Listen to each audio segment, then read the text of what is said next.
celebrating the hard work and determination of our area athletes. This is The Score on WQAD News 8. Good evening and welcome to The Score Sunday. It was a busy week of sports, from basketball to postseason football and everything in between. The Quad Cities saw a lot of basketball action, and we'll highlight that throughout tonight's show.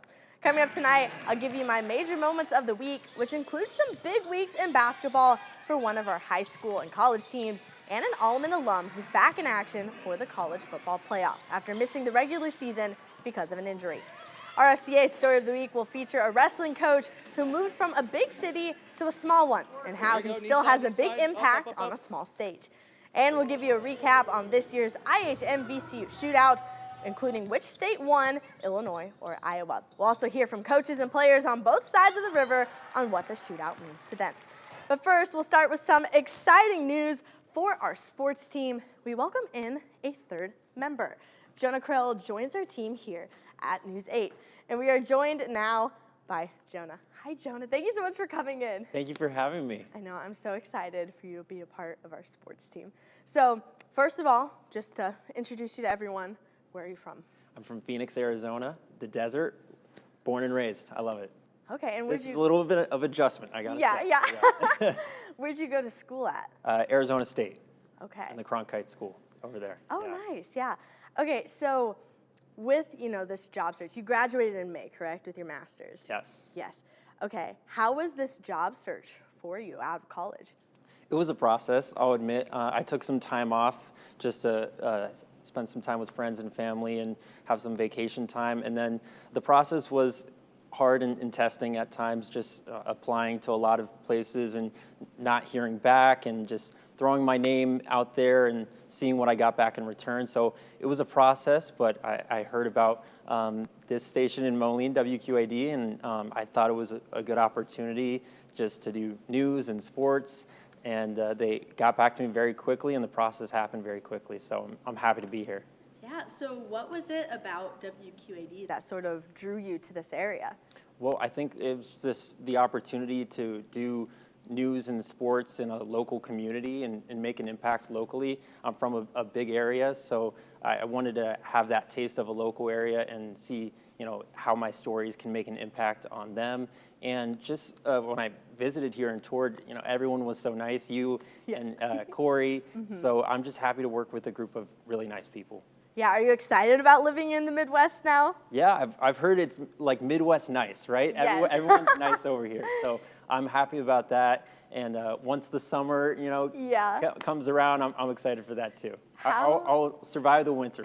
Yeah, how has it been with the cold weather? Peter, our weatherman, was telling us that, we're going to have some negative temperatures coming up soon. How are you feeling about that? I was getting a little nervous, not going to lie.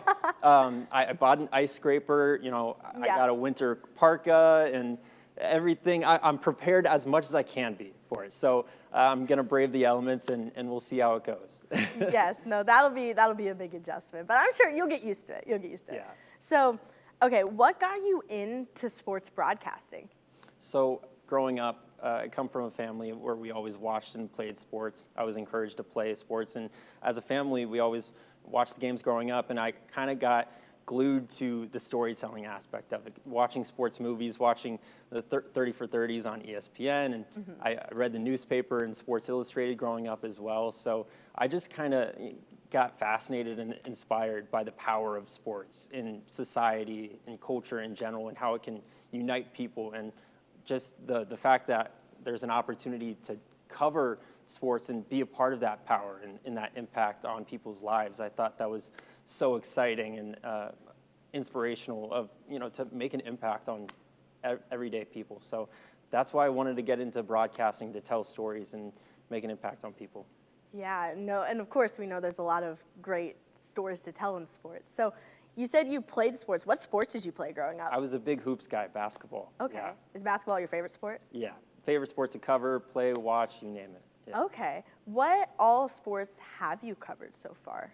I've done a lot. Yeah. Basketball, football, I cover those.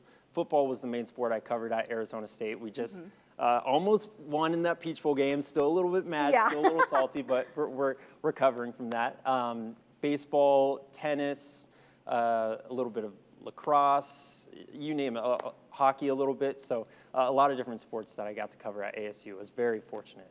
Yeah, did you have a favorite event that you got to cover throughout your time at ASU? Yeah, so my senior year, we got very lucky with the Final Four being played in Glendale. So we got credentialed for that, and I was able to get so much up close and personal access to the Final Four and to ask Dan Hurley questions at the podium. And I also got to travel to Los Angeles for the Sweet 16 because the University of Arizona was playing over there, so we covered them as well for our professional program that's part of class credit. So I was just very fortunate that we got the access that we did. And I love March Madness. The unpredictability, that's something as well that I love about sports. Every day is new. Every game is new. And that's what's so exciting about March Madness. So I was very lucky to cover that. Yeah, March Madness it's a fun time, absolutely. And, we have the Iowa Hawkeyes and, Illinois and Iowa State that do a lot of stuff. So I'm sure, hopefully we'll get to send you back and do some stuff. So are there any specific things here you're excited to cover? Well, you mentioned it, Iowa. That's one of the big ones we cover. Illinois basketball as well, because I'm a big basketball guy, but also the local high school sports. Like you said, I mean, doing those stories and the highlights and being able to get up close and personal with those players who are just doing it for the love of the game, right? So high school sports, I'm a big baseball guy as well, so the River Bandits, I'm looking forward to all the different local teams here. Yes, okay. And I have to ask you, since you're a sports guy, who are your favorite sports teams? So Arizona, thick and through. Phoenix Suns, #1. Arizona Cardinals, Arizona Diamondbacks. It's been tough times. It's painful to be an Arizona sports fan, I'm not going to lie.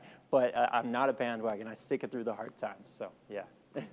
Okay, perfect. Well, thank you so much for coming here today. I'm so excited to have you on the sports team. I think we're going to have a lot of fun. So, I can't wait. Yes, it'll be great. Okay, coming up on The Score, Miners Major Moments. I'll show you what made my cut for my major moments in sports next on The Score Sunday. The Score continues on WQID News Time 8. for this week's Miners Major Moments. Each week I highlight major moments in sports locally to the Quad Cities and nationally. Our first moment has to do with a big week for a local girls basketball team. The Pleasant Valley girls picked up 2 big wins in the MAC, defeating Davenport North and Bettendorf, the 2 teams tied for second in conference standings. Peavy says they focused on themselves, and that's what made them successful this week. Keeping cool under pressure and stepping up defensively were the game changers for the Spartans. We came in this week, we had 2 very big games, and we pulled out the win for both of them, and this one on our home court. And so I think it shows our hard work and how hard we've worked over winter break and what we came to do, yeah. Defense is a big part of who we are, and I feel like if it's not working on the offense, it definitely steps up on the defensive end.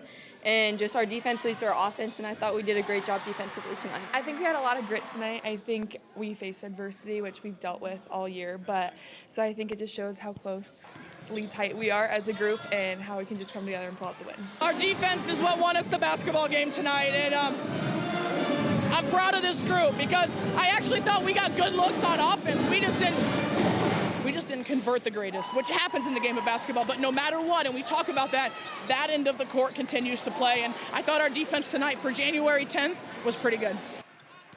The Spartans are now 7-3 overall and are tied for first in the MAC. Our next major moment takes us out to Wharton Fieldhouse, but not for Moline. This weekend was the IHM VCU shootout, and one local girls basketball player hit a big milestone. Alleman's Adeline Voss earned her 1,000th career point against Bettendorf in the shootout. The junior hit the milestone off a 3-pointer and had a big crowd supporting her and her achievement. Congrats to Adeline on 1,000 career points. Game. Our last major moment is honoring an NHL player who tragically lost his life this summer. The Dubuque Fighting Saints are honoring one of their most famous players, Johnny Gaudreau, by retiring his jersey. Gaudreau and his brother were killed last summer when they were hit by an alleged drunk driver while riding their bikes.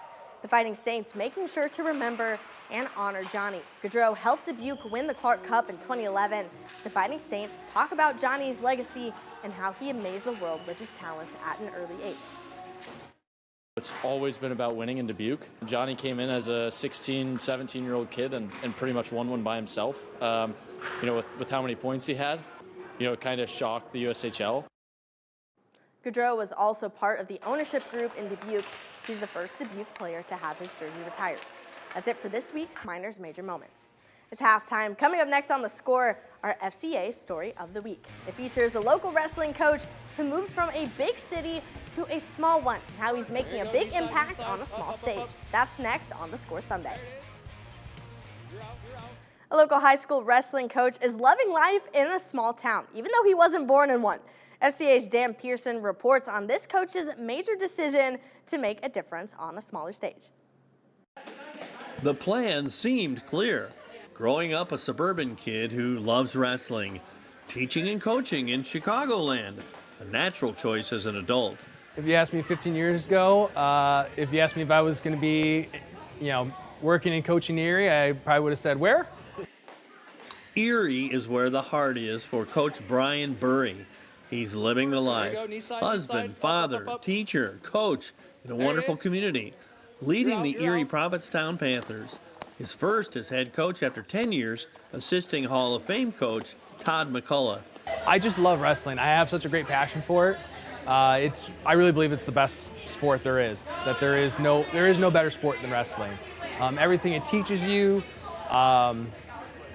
just the character development, the hard work, having integrity, sportsmanship. The incredible rise in popularity in girls wrestling is a game changer not only in this room, but also all over America.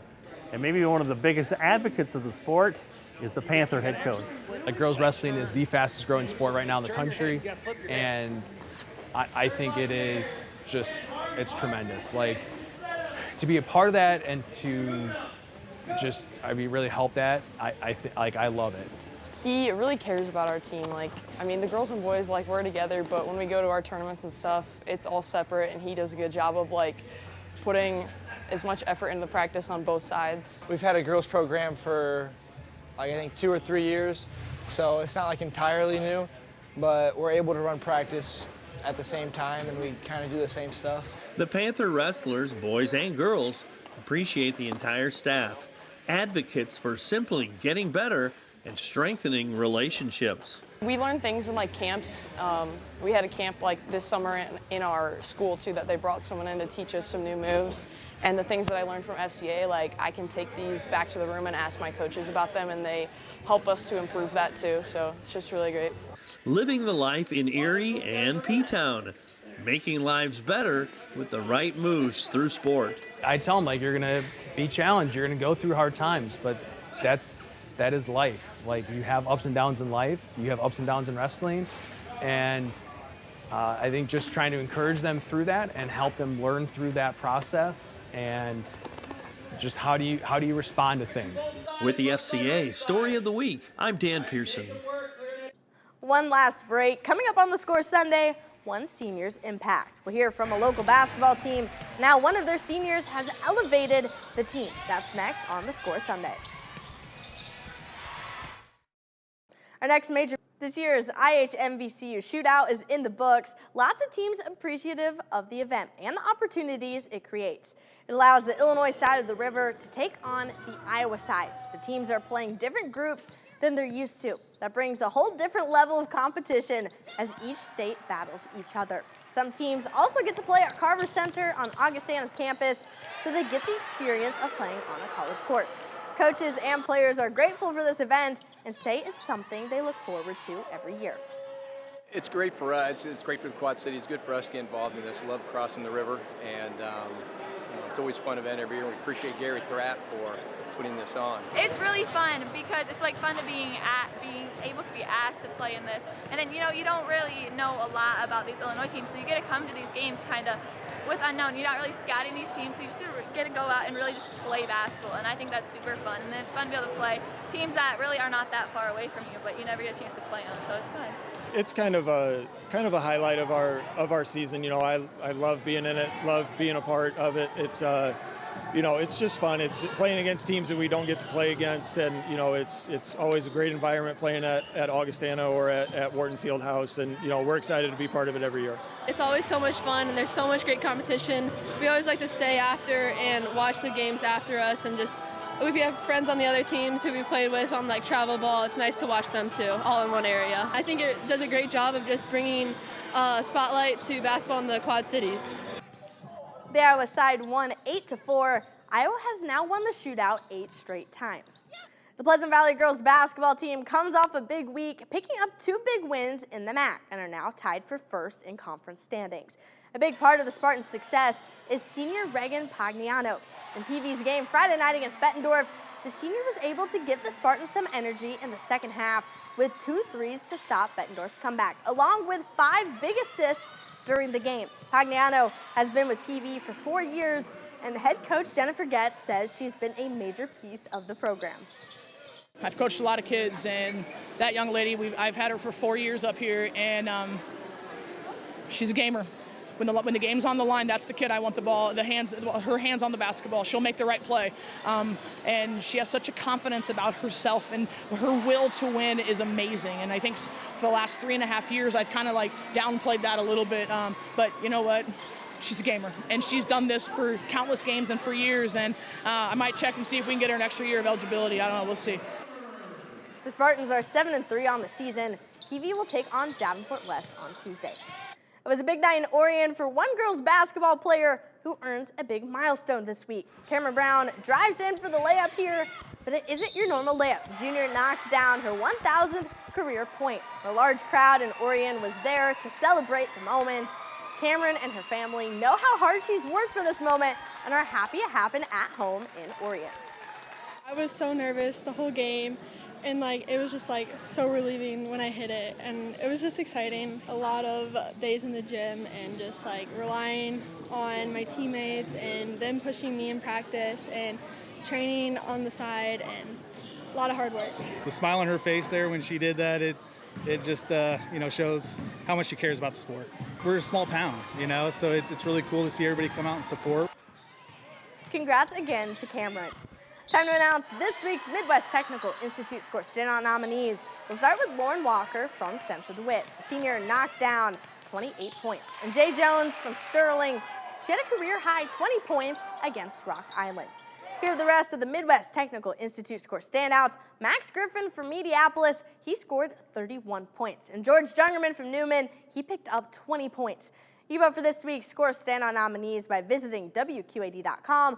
The poll will be on the sports page and the score page. You have until Wednesday at noon to cast your vote, with each week's winner being featured on Off the Cuff.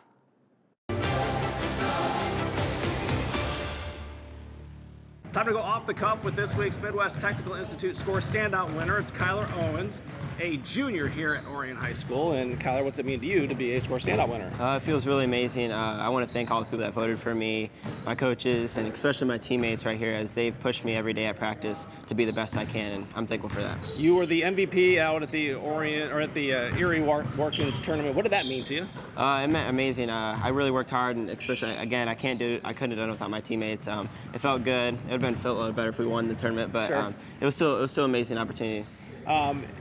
If you could pick any 5 NBA players to have your all-time starting 5, who would they be? I'd have to go Magic Johnson at the 1. Okay. 2, Michael Jordan for sure. 3, I'll put LeBron. 4, Kareem, and then 5, Shaq for sure. Okay, so you have really none of the new guys. You're kind of an old style guy. Yeah, I like the old style basketball, but I like both. Okay, I can't argue with any of those. That's for sure. What's an environment or a place when you go out to play, you're just like, wow, that's a great environment, maybe a hostile environment to play even a little bit? I like playing at Monmouth Roseville just because it's such a small gym and it's really packed and it can get loud, and I like playing in there. Okay. Especially winning in there in that environment. Yeah. Do you have any hobbies? Yeah, I collect sports cards, and I have a lot of shoes I collect as well. What's your most expensive or your favorite sports card that you have? Probably a Victor Wembanyama rookie card. Yeah, it's probably going to be worth a little bit too. Yeah. As it keeps going. And shoes, why shoes? I just got into it, I think maybe 8th grade year. I like collecting them. I like the fashion of it and just wearing them. It interests me. Do you make sure they're always clean? Yeah, I make sure they're always clean. Yeah, that's usually how it works. So if you could have any kind of dessert or any kind of thing to eat, what would it be? Definitely cookies and probably a strawberry cake. What kind of cookies? M&M. I like M&M cookies and chocolate chip. And M&M for sure. Who makes the strawberry cake? Usually they have them at like the store. My mom will make it sometimes, and I think it's really good. All right, Kyler, thanks for going off the cuff. Thank you. That is our show for tonight. We'd like to thank you for watching, and we hope to see you next week for The Score Sunday.